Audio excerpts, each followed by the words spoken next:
Saio hau Nafarroako gobernuak diruz lagundu du.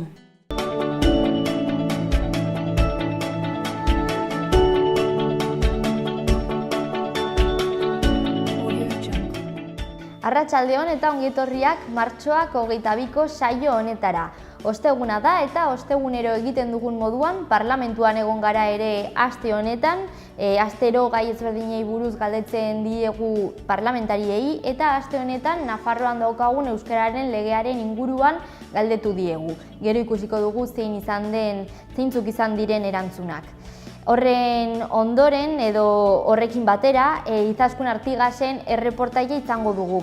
Izaskun Nafarroako nekazaritzako ekoizpen ekologikoaren kontseiluko egoitzan egon zen, komunikabideentzat gosari ekologikoa prestatu zuten, eta gero ikusiko dugu zen nolako gosaria izan zen hori.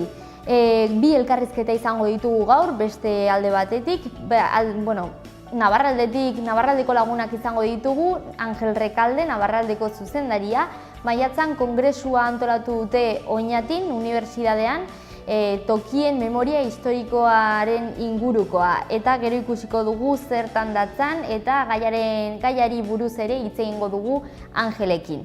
Eta ondoren Urko Aierbe Euskal Herrian Euskaraz elkartetik etorriko da, larunbat honetan Iruñean mobilizazioa izango da Euskara hizkuntzaren aldekoa eta horri buruz hitz egingo digu Urkok.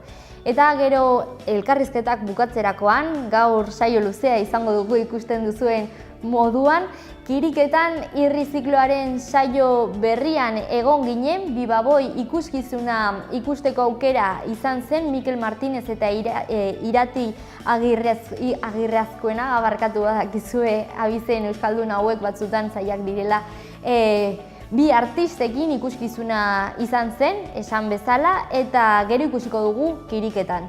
Baina has gaitezen, orain bai, gaurko efemerideekin.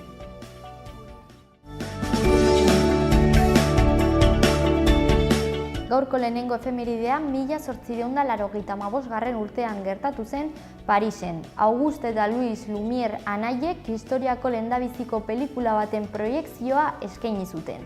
Lumière fabrikaren irteera Lyonen deiturikoa zen, eta hasierako pelikula hauek minutu gutxikoak ziren eta eguneroko bizitza erakusten zuten. Adibidez, izenburuak dioen moduan hor ikusten zena zen hori nola irteten ziren fabrika batetik.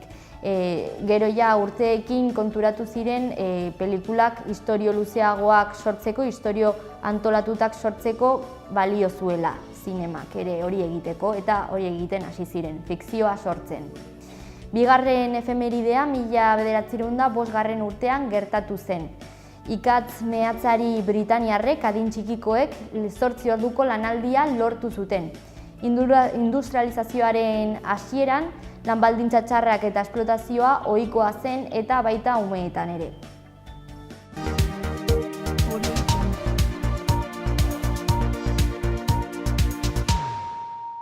Aitziberrekin jarraituko dugu gaurko titular nagusiak aztertuz. Arratsaldeon nahikoa hauek dira gaur komunak utzizkenu lerroburuak. Martxoak 22 ditu gaur, albistekin hasteko ehunka ikasle atera dira kalera egungo hezkuntza sistema gainditzeko. Nafarroako ikastetxe desberdinetan mobilizazioak izan ziren atzo, Andiona Iruñan izan zen. Lehen eta bigarren hezkuntzako batxilergoko eta lanbide heziketako ikasleak zuten deituta. Eta Nafarroako hainbat eraginek biden zabaletaren atxiloketa salatu eta elkarretaratzea deitu dute gaurko arratsaldeko 7etan Iruñako udaletxean. Nafarroan izan diren azken bi lan istripuak salatzeko ELA, LAB, CGT, Steilas, Hiru eta ere sindikatuak elkarretaratzea eta autoen karabana egin dute. Eta sindikatuekin jarraituz, Lorea izeneko egitasmoa aurkeztu du lan sindikatuak Nafarroako parlamentuan osasun arloko langileen ratio asistentzialak antolatzeko lege egitasmoa. Aurrera eginez albisteekin 1998ko Sanferminetako gertaerei buruzko akiriak desklasifikatzeko eskatuko dute kongresuan. Eta Nafarroako gobernuak 10 milioi euro banatuko ditu aurten toki erakundeetan langabeen kontratazioa sustatzeko. Euskalgintzako partaide gehiago izanen dira Euskararen Nafarro Kontseiluan eta albistekin bukatzeko gomazko ahateen lasterketa solidarioa antolatu du GOM Fundazioak Iruñan, hurrengo maiatzaren 27.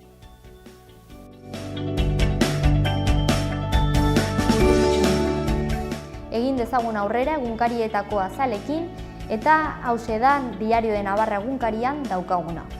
Lerroburu nagusian, Torrentek Turul gaur arratsaldean inbestitzeko deia egin du. Berago, Iruñeako 30 saltokik Down sindromea duten pertsonen erabateko integrazioa aldarrikatzen dute eta hori da azaleko argazkian erakusten dena.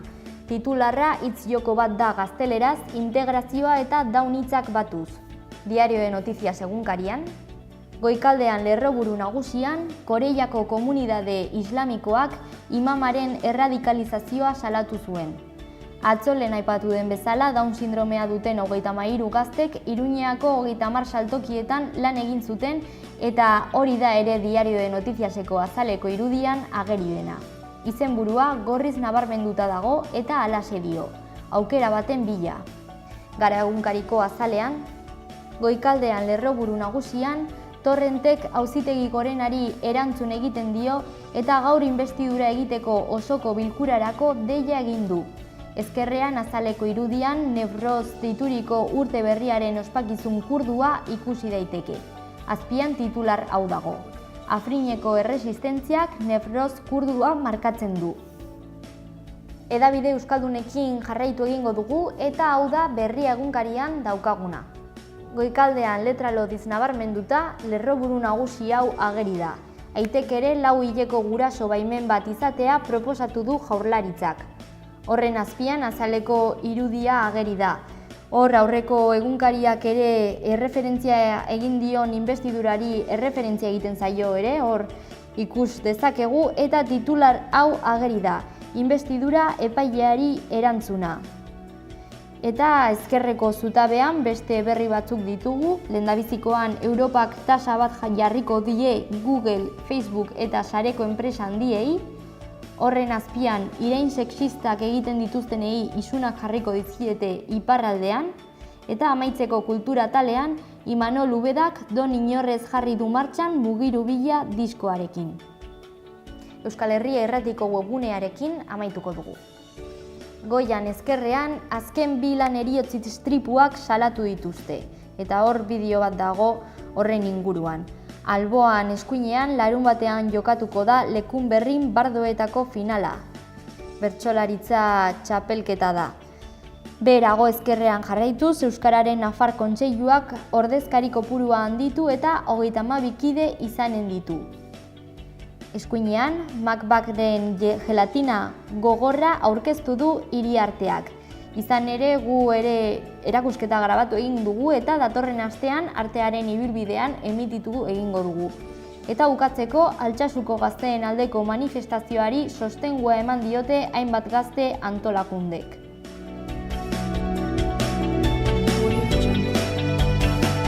Ea zenolako agenda dugun aste honetan. Gaur arratsaldeko 6etan Itaroa espazioan DJ teknikak eta baliabideak ezagutzeko tailerra eskainiko da, doakoa.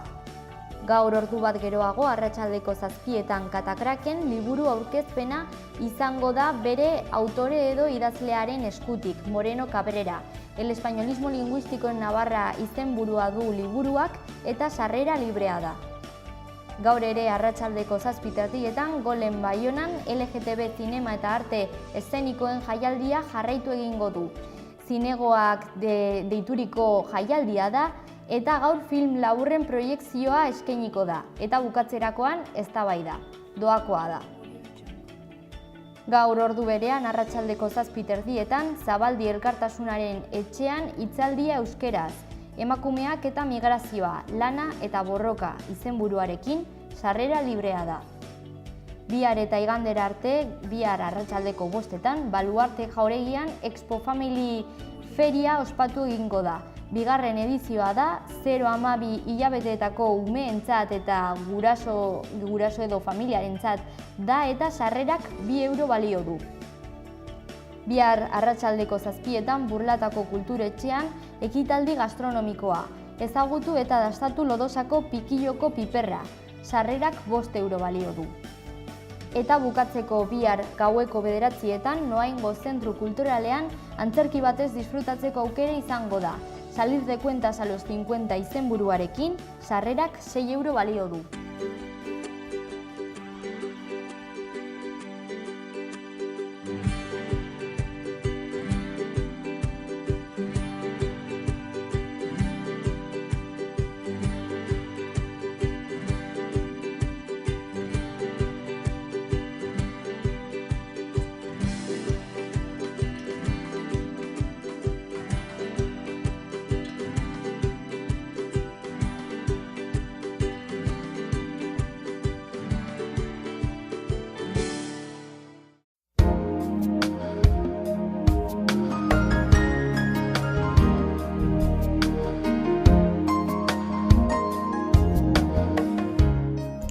Zeroa lainotsu edo oso lainotsu egongo da goizean goiz.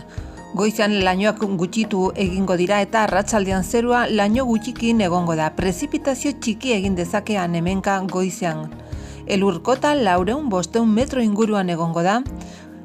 Ondotik 700.000 metrotara igoko da. Goizean ipar osagaiko haize ahul bizia ibiliko da. Arratsaldean ahuldu eta aldakor geratuko da.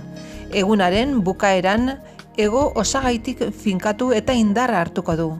Temperatura maxima gutxi edo nahiko igoko dira.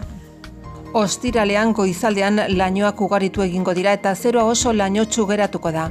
Prezipitazio txiki egingo du zenbait tokitan ertaina ugariago eta maizago arratsalde gauean. Hego osagaiko haize ahul bizia ibiliko da bolada gogorrekin. Azken orduetan haizeak mendebal ipar mendebaldera egingo du ahul bizi ibiliko da.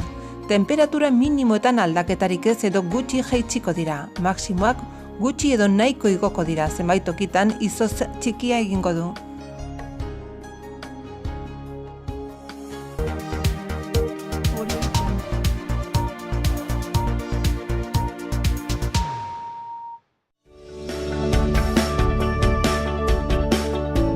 Iruña herriko albisteak ikusiko ditugu orain. Goazen Oltzako zendearekin. Datorren astean, martxoaren 26, 27 eta 28an, Orkoiengo Gizarte Etxean, Oltza zendea eta Orkoiengo Musika Eskolaren entzunaldiak izango dira. Konkretuki, astelehenean hasiko dira, piano eta zeharkako txirularekin, baita kantuarekin ere. Asteartean hurrengo egunean saxofoia, trompeta eta biolinarentzat izango dira entzunaldiak, eta azkenik asteazkenean akordioia, trikitrisa, txistua eta gitarra.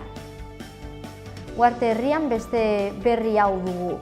Uarteko udalerrian helbideratuta dauden ibilgailuen 2018 urteko zirkulazio udal zergaren ordainketa epea 2018 urte honetako apirilaren 9an amaituko da.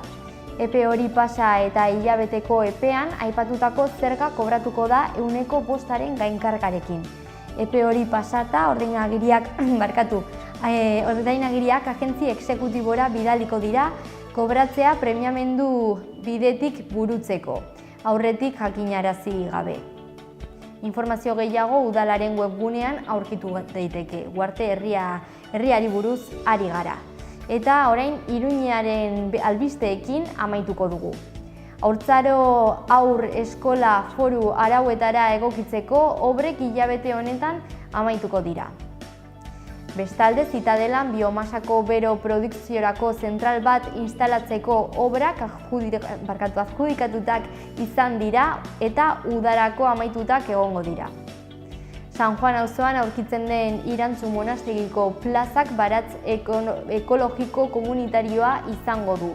Iruñako 3. izango da, Txantrean eta Aldezarrean ere badagoelako bana. Hirigintza komisioak Iruñea transgenikoen zonalde libretzat jotzea onartzen du. Udalak ekoizpen ekologikoaren eta udal zentruetan gertuko produktuen kontsumo progresiboa sustatzeko konpromesua hartu du. Amimsaren bitartez, Iruñeako udalak bere webgune berriaren garapena lizitatu du.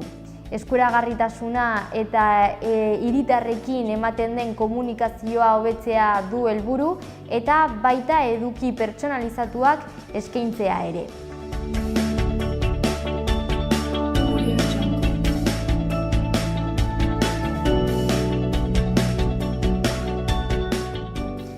honetan Nafarroako euskararen legearen inguruan galdetu diegun parlamentariei eta hau da erantzun digutena. Lege honek ja badauzka 31 urte eta gure iritzia beti berdina izan da. Orduan ez zuen balio. Orduan ere esan genuen, hemen gabiltzanak pixka bat ez zela euskarak behar zuen legea. Eta 30 urte pasatuta iritzi berea mantentzen gara, alegia euskararen lege bat beharko genuke. Euskaldunon hizkuntza eskubideak bermatzeko. Eta euskararen sustapenari nolabaiteko babesa emateko, eta honek ez zuen orduan horretarako balio, eta 31 urte pasatuta egoera ere aldatu da, baina nik uste oso argi gelditu dela eta frogatu dela, ez duela ematen, eta beraz beste zerbait beharko genukela. Gu pentsatzen dugu, gizarteak, Nafarroako gizarteak, legeak gainditu dituela. Gu pentsatzen dugu, legea, hasiko naiz, Gu pentsatzen dugu, Nafarroako herritarrek eta Nafarroako gizarteak lege hori gainditu duela. Eta hori argi ikusi zuen, joan den urtean, 2017an, 54 herri ez euskaldunak eskatu zutelako lege aldaketa baten bitartez pasatzera eremu mistora. Argi ikusten da gure gizarteak, Nafarroako gizarteak, eskatzen duela aldaketa bat. Eta gure ustez, bertzele bat, beharko zela. Nik uste dut momentu hartan, orain dela 31 urte, dela bi korronte edo bi bultzada nagusi Nafarroan, gehiago ere izan zitezke, baina pixkate sinplifikatuz, horietako batek eskatzen zuen euskaldun hizkuntza eskubideak bermatu behar zirela. Eta euskararen sustapena egin behar zela, modu erraz batean esateko. Eta beste batek berriz, nik uste horren kontrako norabidea zukala. Alegia ez zuen hori ongi ikusten, eta horri nolabait aurre egin nahi zion. Eta lege horrekin gertatu zena zen, zoritxarrez, bigarren korronte edo bultza hori gaindu zela, eta lortu zuen, alegia, nolabaiteko esi bat jartzea, bultza horri, eta egin zen saiakera bat, legearen bitartez ere, euskara esan dezagun, orrunt zegoen lurralde eta zoko horretan usteko, eta nik uste helburu nagusia, hola legislatu zutenen aldetik izan zela, hain zuzen ere, ustea Nafarroa, esi moduko bat eraiki, eta horri itxita bere lurralde horretan, eta ahalegina hori izan dela, hori ez dute lortu, bultza horrek esia zerrikitu batzutetik pixkat gainditu duelako, baina nik uste gehien bat hori izan zela, saiakera bat esi hori jartzeko, eta euskarari muga alde horretatik jartzeko orduan jarri zen tokian. Bere momentuan, lege hori onartu zenean, uste dugu, edo gure iritzia da, herritarren eskubideak mugatzea zonalde batera. Lehen bezala, errandudan bezala, legeak legea planteatzen du euskararen sustapena eta goi baloratzen dugu, positibo baloratzen dugu, baina gero, azkenean, herritarren eskubideak bakarrik gelditu dire zonalde batean, euskararen zonaldean, eremu euskalduna zonaldean, eta ez beste Nafarroko zona batzutan uste dugu, azkenean hor herritarren eskubidea mugatzen direla, eta hori ere ez duela laguntzen gure bizikidetzarako. Azkenean guk uste dugu, eta gu bezala uste dugu ere bertzen nafartarrak usi behar dutela, Nafarroan direla bi hizkuntza guria direla, bai euskera eta bai gaztelania. Hemen barko luke oso aldaketa sakona, gauza asko aldatu gara euskararen inguruan noski, baina egitako noski lege hau, lege berri bat barko litzateke, eta lege horrek bermatu barko luke, haintzuzen ere, oraingoak bermatzen ez duena, eta da, Nafar guztien hizkuntza eskubideak bermatu behar dituela, alegia, gaur egungo zonifikazio hori ganditu barko litzateke, hori nik uste funtsezko aldaketa hori dela, ez da izan lurralde baterako ofizialtasuna, baizik eta hartu Nafarroa osoa eta lurralde osoan hiztunde guztien eskubideak bermatzea. Eta gero beste aldetik ere nola izan barko luke. Euskararen normalizaziorako ere nolabaiteko euskarri edo babes legala, segurazki hartu barko lituzke baita ere, beste eremu sozial batzuk, gaur egun administrazioa, eta irakaskuntza arautzen ditu nagusiki, zer esaten du komunikabidez, eta guk uste dugu lege on batek hartu barko lituzkela baita ere beste esparru batzuk, eta esparru horiek guztiak ere hobeki arautu eta hobeki regulatu. Gu pentsatzen dugu, bermatu behar direla, Nafar herritarri guzien hizkuntz eskubideak alde batetik. Bertzaldetik ere, pensatzen dugu gainditu behar dugula zonifikazio linguistikoa. Bertzaldetik ere, uste dugu Euskara ofizial izan behar dela Nafarroa osoan.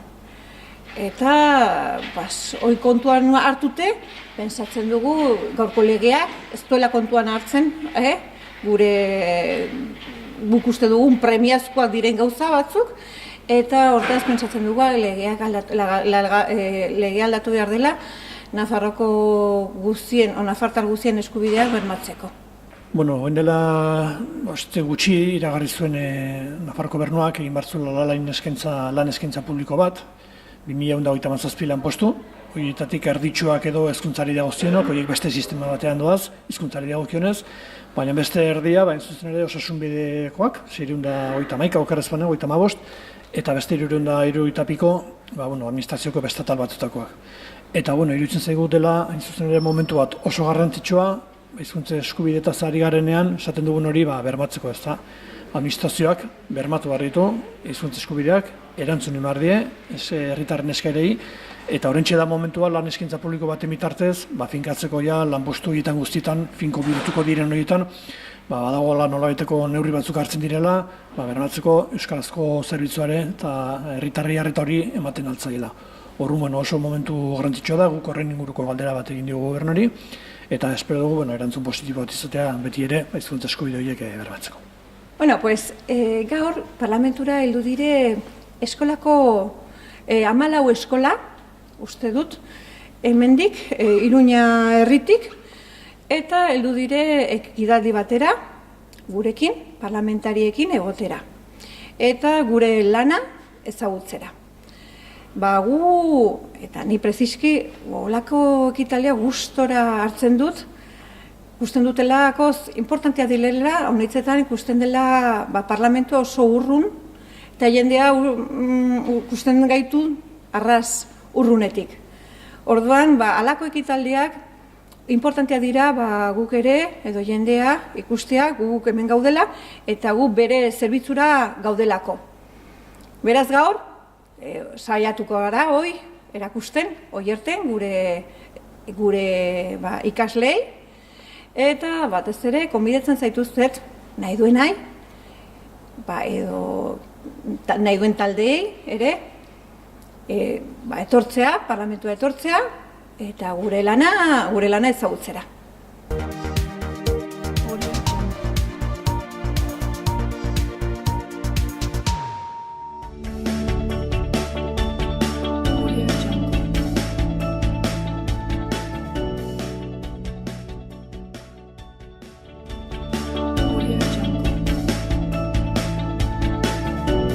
Administrari kontablea behar da Iruñan, 15 ordu astean goizez hilabetean 660 euro gordinak. Kurrikuluna bidali info@zamariaasesores.com helbidera. Matematika, fisika, kimika irakaslea behar da sarrigurenen astean 18 ordu terdi astelenetik ostegunera. Interesatua bidali kurrikulunak info@akademialemon.es helbidera. Bezeroen arreta lanetarako 2 langile behar dira Leroy Merlinen astelenetik ostiralera astean 30 ordu, urteko soldata 14.700 euro. Interesatua bidali kurrikulunak sara.olasagarre@leroymerlin.es helbidera. Osasun larrialdi zerbitzu lanetarako 2 langile behar dira lanaldi erdian asteburuetan Iruñan. Kurrikuluna bidali info@dianavarra.es helbidera. Altzari muntaketarako langile autonomoa behar da arren. Kurrikuluna bidali info@endiconsulting.com helbidera. Erronkariko udalak idazkari kontu hartzailea kontratatuko du. Lanaren oinarriak Erronkariko udalean edo Agoitzeko enplegu bulegoan. Eskaerak aurkeztu behar dira martxoaren 6 baino lehen.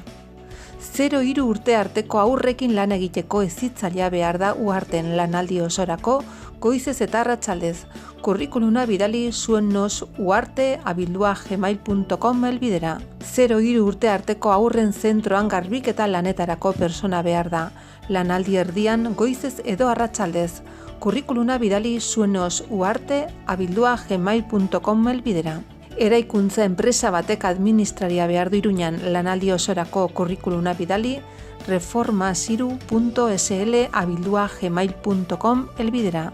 Sukalde laguntzailea behar da Barainainen ostegunetik igandera bitarte kurrikuluna bidali sukaldaria@baranain@gmail.com elbidera. Langile kudeaketarako administraria behar da lanaldi osorako, ordutegia goizeko 8 ordubitara eta arratsaldez 3 5 eta 4 kurrikuluna bidali recursosumanos@uagn.es elbidera.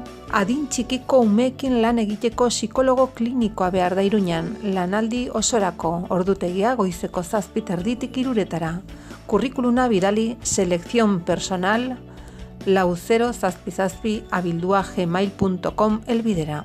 Xaloa telebistako merkatu txikian lan eskariak edo eskaintzak egin nahi badituzu bidali mezua lanpolsa.xaloa@gmail.com elbidera.